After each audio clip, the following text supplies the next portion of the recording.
everyone! Welcome back to another video. In this video, i-share ko sa inyo yung experience ko bakit ako na-offeran or napadalahan ni East West ng credit card kahit hindi naman ako nag-apply or wala akong pinilapan na application for that credit card. Mating na lang siya dito sa bahay. Natakal ko yun sa previous video ko kung hindi niya pinapanood. So ilalagay ko na lang yung link sa description box para kahit paano is makarelate kayo sa video na ito. Sa video na yon, meron nag-comment magkano ba dapat yung balance amount or yung savings amount na ititira mo doon sa savings account nga para ma-offeran ka ng credit card ni East West. So of course, I cannot enclose you the exact amount kasi it tells about money and syempre privacy ko na yon. But to tell you honestly natatawa kasi akong sagutin to. Kung i-share ko talaga kung ano talaga yung activity ko dito sa East West, bakit ako na-offeran ng East West credit card. Yung credit card na pinadala sa akin is yung sa mga for beginner pa lang na magkaroon ng credit card sa kanila. So, yung tinutukoy ko po is yung Classic Mastercard ni East West. Ang in-offer niya is 20,000 pesos na credit limit, which is yung pwede kong i-cash advance doon is 10,000 pesos, which is the 50% of their credit limit na 20,000 pesos. So, yes guys, pwede po pala yun na i-cash yung 50% ng credit card limit natin. Withdrawable pala siya. So, i-click ko lang din na lang kasi wala nga ako alam sa credit card. And actually, hindi ko pa talaga siya nagagamit ngayon. Bala ko siyang gamitin this month. So, let's see. And I wanna share with you naman kung paano. Kasi first time ko nga kung ano yung function niya, ano yung mangyayari, kung ano yung update dito sa credit card ko na to. But anyways, that's not the question. Yun nga, nakakatawa lang sa part ko kasi to tell you honestly, no, nung mga first 1 year ko sa East West, talaga ako naglalagay ng pera dyan. Although meron siyang maintaining balance na 2,000 pesos na kailangan i-maintain mo yun. Kapag na mag-create ka kasi ng savings account sa East West is nagre-record sila ng 2,000 pesos na deposit, which is yun yung maintaining balance mo. So, you need to maintain that, maintaining balance kasi para hindi tayo magka-penalty kasi once na hindi natin na-maintain kasi yung maintaining balance, parang magde-deduct sila bawat deposit natin sa account natin. I experienced that na ilang beses na ako na-deductan kasi nga hindi ko guys na-maintain talaga yung 2,000 pesos na yun. Na-withdraw ko talaga siya like kunwari 1,500 mo titira ko rin 1,000 yung matitira ka 500 tapos nire-refillan ko na naman. So, syempre di ba may mga cut-offs yan. Yun, napupunta tayo sa ganon. Syempre minsan nangangailangan talaga. At tinatry ko talaga kung ano pa talaga mangyayari. So, ganun nga mangyayari guys, nagkaka-penalty tayo. So, anong kinalaman dito sa savings account ko, dito sa maintaining balance ko? So, syempre it affects our bank statement or ating bank records kasi hindi tayo nakakapag-maintain or hindi tayo nakakapag-save talaga dito sa aking account sa East West. Kasi ang purpose naman talaga is savings account. So, ganun talaga yung record ko doon. Hindi ako laging nakaka-maintain ng balance. Nakukuha ko siya, but nire-refillan ko kaagad. So, there was a point na isang taon is nalamanan ko siya ng higher amount like 5 digits. Pinatulog ko siya doon, pero hindi ko pa talaga pera yun. Nagkaroon ako ng ganong pera kasi galing yun naman sa sister ko, pinatabi niya sa account ko. Kasi that time wala pa siyang savings account and creating pa lang siya noon.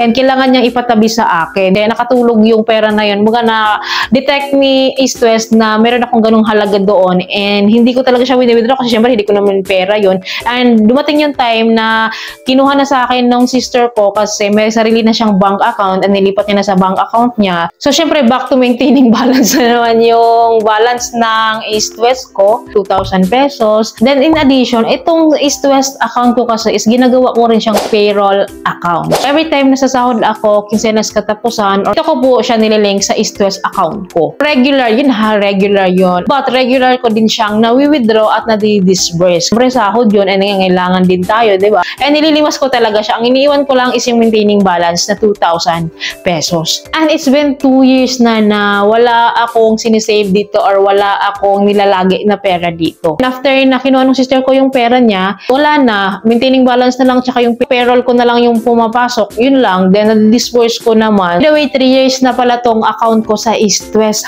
Then nagtataka nga ako guys kung bakit meron akong offer na credit card. Kasi pangit naman talaga yung record ko kasi minsan nga hindi ko na-maintain yung balance sa 2,000 pesos na nga lang, hindi ko pa na-maintain. Pag may sahod na pumapasok sa account ko na ito is dinidisburse ko agad or withdraw ko kaagad. I don't know kung bakit naperan pa rin nila ako. So siguro dahil meron akong statement of account na may mga activities ako na gano'n na regularly meron siyang laman talaga. Regularly may pumapasok sa account ko. Kasi sa Union Bank guys, ganun din eh. Hindi rin ako nagtitira ng pera doon. Ang ginagawa ko, but meron akong quick loans doon. Wala man ako nilalaging pera doon, pero regular lang siyang nalalamanan. Disburse ko din agad. So, ganito din siguro si Istos. Hindi ko alam kung lahat ng bangko ganito ha. So, possible lang ganun yung policy nila. Basta nalalamanan lang and active lang yung card and meron talagang pumapasok sa account natin is good sa kanila yon. That is for me lang ha. And honestly, hindi ko nasabi to sa previous video ko about that credit card is hindi po talaga siya isang beses lang na offer sa akin. 1 year pa lang ata yung East West account ko noon is meron na nag-email na about approval ka ng credit card. That time is hindi ako nagre-respond noon. Hindi ko siya pinapansin noon. Kasi akala ko talaga that time is scam. Aanhin ko yung credit card na hindi mo na ako nag-apply. So parang ini-snub ko talaga yung email na yun at saka yung notification nila sa akin noon. Kasi akala ko meron nag-attempt na gamitin yung personal info ko to apply that credit card. Hindi ko rin siya na-report sa East West kasi sabi naman if that is not my doing, pwede naman na hindi ko siya i-accept. Talaga ako nag-confirm na activity ko yon. So akala ko talaga scam yun. Ay hindi ko siya pinapansin. Kasi nga, takot talaga ako sa mga credit cards na yun eh. Takot na takot ako. That was my first time to have a credit card din kasi. Kaya medyo wala pa rin akong idea, wala din akong kaalaman sa mga ganun. This time nga, nag-offer ulit sila sa akin. Siyempre, marami na tayong kaalaman sa mundo at mulat na rin tayo sa mga ganyang loans. Kaya pinag-aralan ko muna kung ano ba talaga to.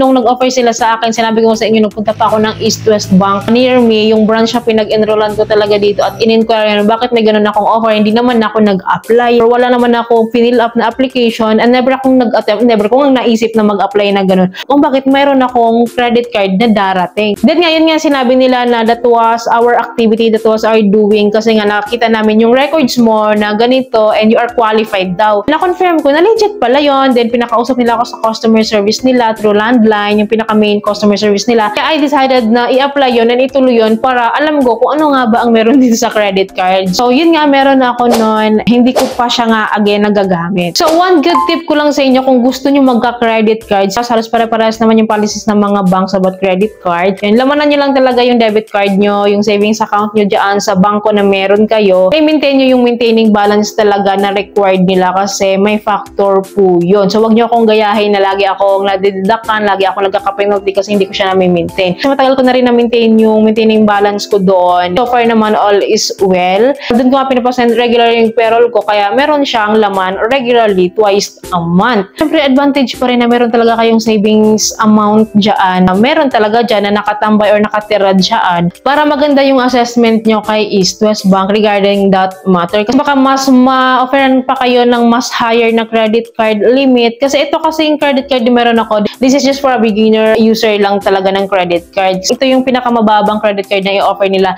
sa atin. Kasi si East West, ang dami-dami niyang credit card. So, meron dyan umabot ng mga 500,000 yung credit limit or 1 million yung credit limit. So, malay nyo, ma-offeran kayo. Kasi iba-iba naman tayo ng mga credit assessment kay East West or sa mga bangko na meron kayo. Yun lang talaga ang ginawa ko. Until now, guys, maintaining balance pa rin yung nakaumang doon sa aking savings account. Yun lang guys. I hope may natutunan kayo sa video nga ito. And I hope guys, nakatulong tong video sa inyo. Kung nagustuhan nyo yung video, please don't forget to like, share, and subscribe. And click nyo guys yung bell button para updated kayo sa mga bago ko pa pong mga videos like this. Thank you for watching this video. Bye!